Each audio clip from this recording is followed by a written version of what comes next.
What's up guys, this is Maliss. So today's video is going to be pretty interesting because I will be going over the upcoming products that we will be getting in a couple of months. I'm gonna say this right now, they're all really relevant. They're all really good, every single one of them. There is, I believe, 4 sets. 3 sets and 1 structure deck. So the first one is Crossover Breakers coming out in December 6th. And then after that, we've got Supreme Darkness. I really had to be looking because I completely forgot the dates. But Supreme Darkness is coming out in January 24th. And then after that, we've got Blue Eye Structure Deck coming out in February 7th. And then Maze of the Masters in February 21st. And then some other things like OTS pack, which completely irrelevant because it's just reprints. What really matters would be the new cards that we'll be getting in those sets because they will have an impact on the metagame and also on your preparation for YCSs or regionals. Usually the ban list will be around those dates. It's always the same thing, right? Konami really has to push a new product and there is no way they can really push like Raziel if the deck is not at full power and everything else is. So usually, right, when we're going to be getting those new sets, it also means that we're gonna have a ban list that's probably gonna slow down or kill the older existing decks. Anyways, before we go any further, you already know the drill. Make sure you smash the like and subscribe button, otherwise I will probably stop existing, and let's get right into it. So first things first, Crossover Breakers, like I said, coming out early December.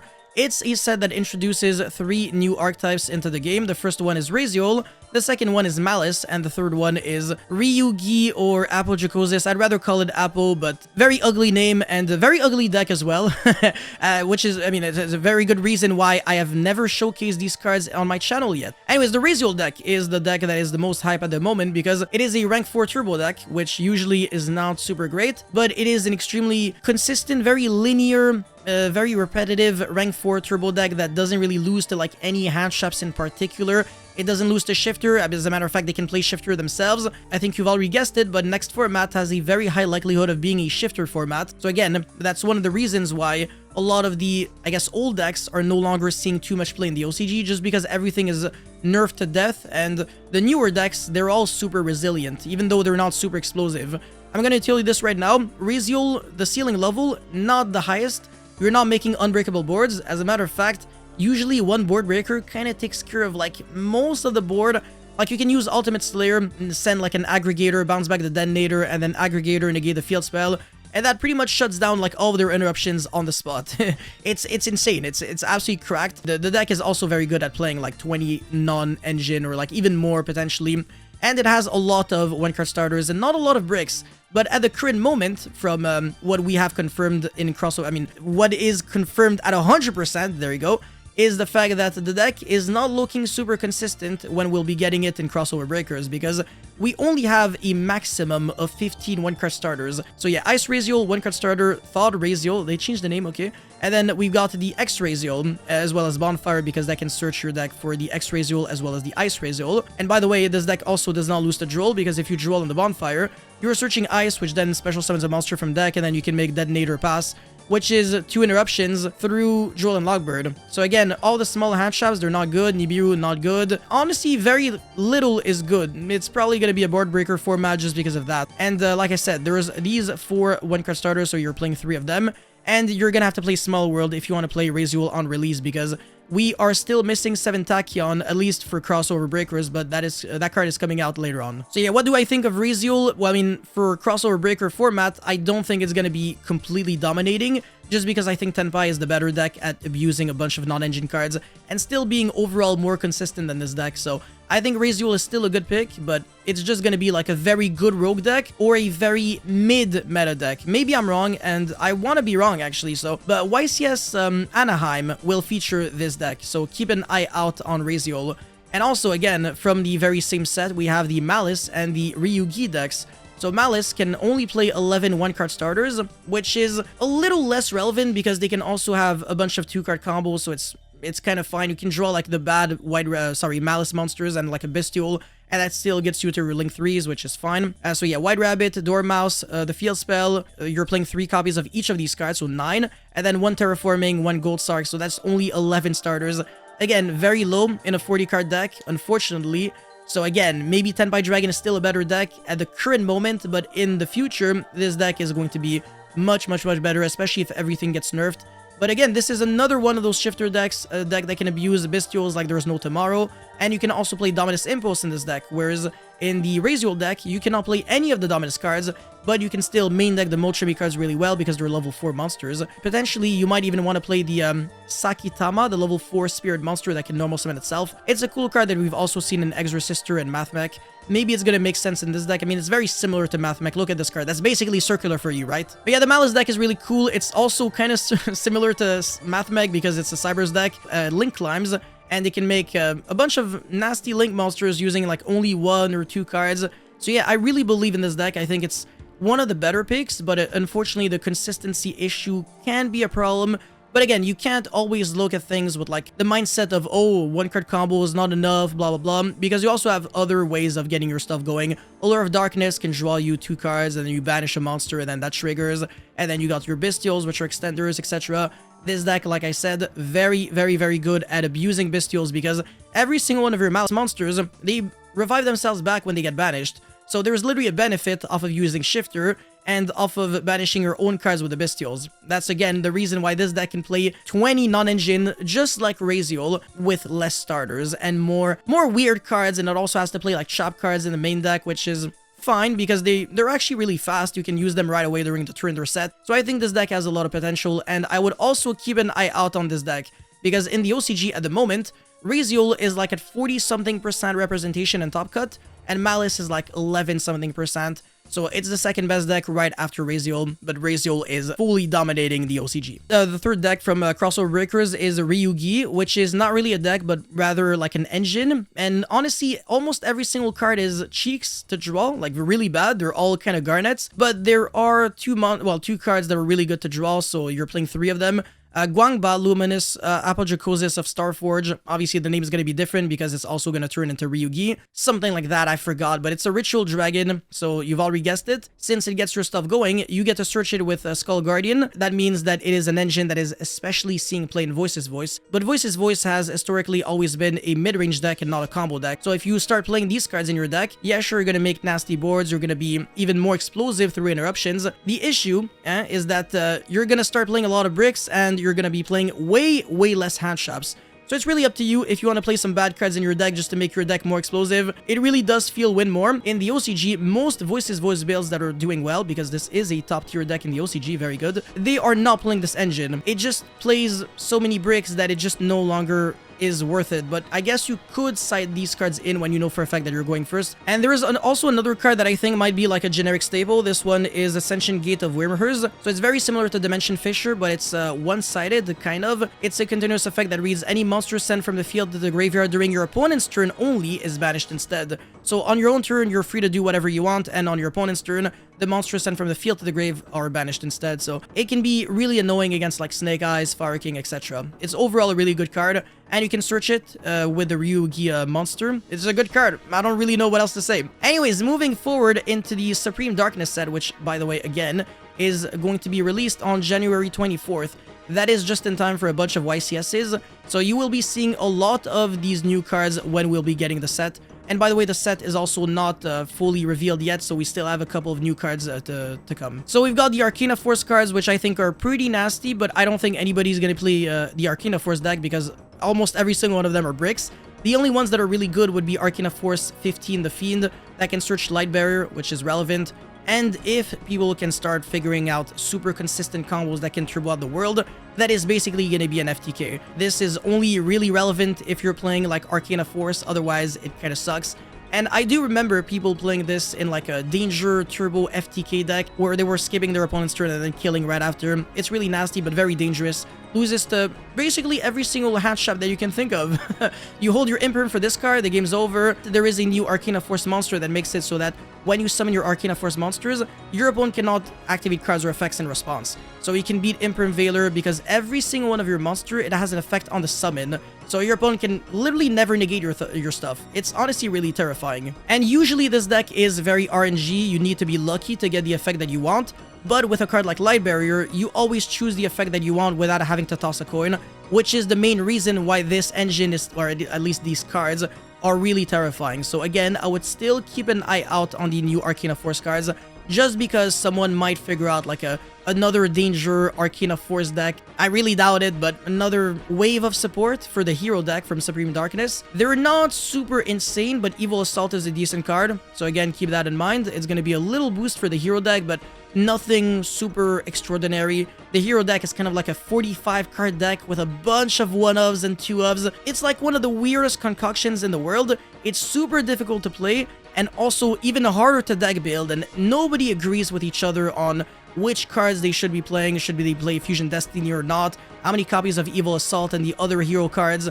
Some people are on like 2 Assault, some other on 3. It's really tricky to build. Anyways, the Azamina LZ of the White Forest, the other Azamina and White Forest cards, they were coming out in that set, but most of them are not like super relevant. A lot of cards are coming out which I don't even think will be seeing any play whatsoever, but this card is completely unfair, and it allows the White Forest deck to bridge into the Azamina engine, which is exactly what the deck needed. So yeah, the deck is infinitely more consistent, more powerful, and more resilient thanks to the new support. So again, keep that in mind. It is going to be a very scary deck, but it does lose to the Molchamis, to Shifter, etc. The Speedroid support is really good as well. Can't really say anything bad there. And the Crystron support is also cool, but I think Speedroid might be a little better just because he can play more non-engine. Crystron, I think, has a completely unfair grind game.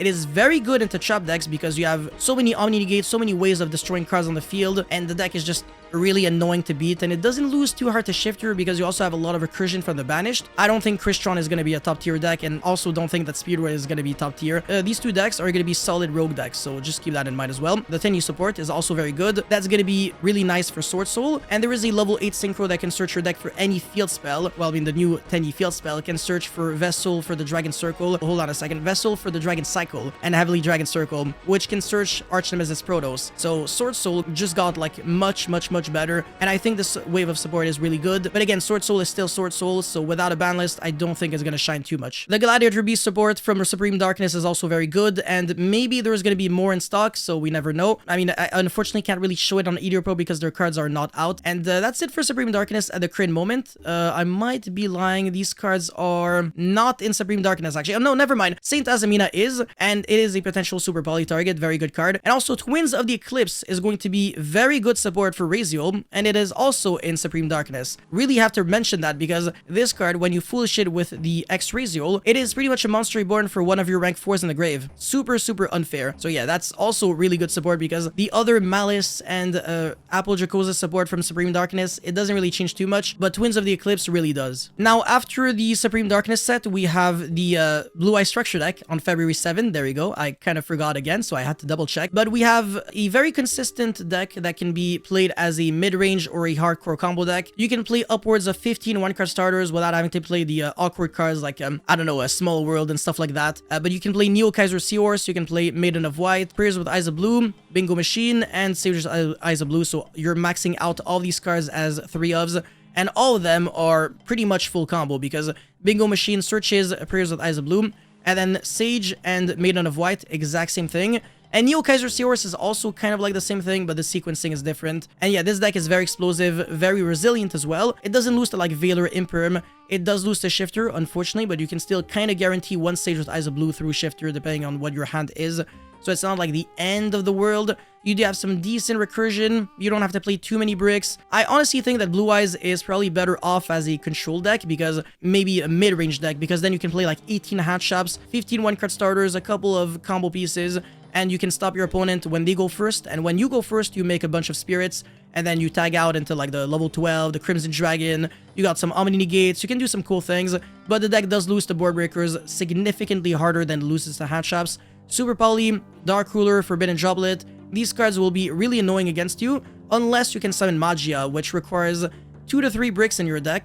I don't know if it's really worth it, but also I don't know if Magia is going to be reprinted, but I really think it will be, so that would be nice if you are planning on playing Blue Eyes, because at the current moment, that card is super expensive. And finally, we've got Maze of the Masters, which is coming out on February 21st. This is a combination of Duelist Pack, Brilliant Duelist or something like that, I forgot, and Animation Chronicle 2024. So we will be getting a lot of light support cards. But the most relevant cards that people are extremely hyped about is 7th Tachyon. This card can also be searched by 7th Ascension, this card right here. And essentially, this can search your deck for any monster whose whose level equal the rank of a number monster that is between 101 and 107, and also has either the same type or attribute as that monster. So you can search any Raziel monster by revealing like 2 number monsters.